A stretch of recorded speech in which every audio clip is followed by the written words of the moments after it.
আবারও চলে আসলাম অনেক দিন পর। আজ আমি শেয়ার করব আমার একটা দিন তোমাদের সাথে। আমি সারাদিন কি করি।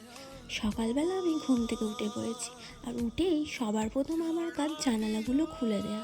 আর এখানে দেখো আমার একটা জানালা খোলা, কারণ আমি সকালবেলা একবার উঠেছিলাম, তো তখন একবার জানালা খুলে দিয়েছিলাম। তখন যেহেতু অনেকটাই সকাল ছিল, তো আবার ঘুমিয়ে পড়েছিলাম। আমি 8টার সময় উঠেছি।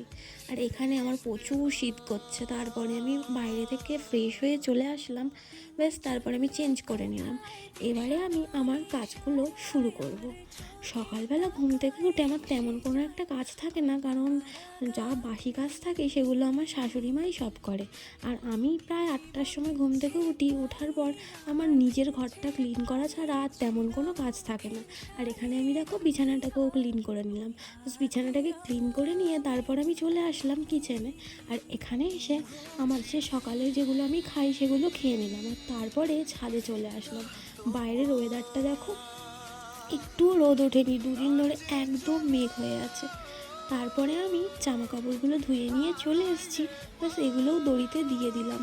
আর ওয়েদারটা এতই খারাপ না যে জামা কাপড় একটাও শুকোচ্ছে না। ওই হালকা হালকা একটু হয়তো জামা কাপড়গুলো শুকোচ্ছে। তো যাই হোক, আমি তবুও জামা কাপড়গুলো ধুয়ে ছাদে মেলে দিলাম। আর ওয়েদারটা তো খুবই খারাপ, আর প্রচুর ঠান্ডাও লাগছিল তার মধ্যে। এখানে না একদিনও রোদ দিচ্ছে না, দুদিন ধরে প্রায় মেঘলা হয়ে রয়েছে। ওই বেলা 12টা 12:30টার দিকে হালকা একটু রোদ দিচ্ছে। আর যা হাওয়া দিচ্ছে, প্রচুর পরিমাণে ঠান্ডা লাগছে। আর তারপরে আমার প্রায় অনেকগুলোই কাজ ছিল, তেমন আর ভিডিও ক্লিপ নেওয়া হয়নি। তারপরেই আমি রান্না করে নিই মাছ। এখানে মাছের তেলের চচ্চড়ি, ডাল ভাত খেয়ে দিয়ে শাশুড়ি মা আর আমি ছাদে রোদ পোহাচ্ছিলাম। টাটা।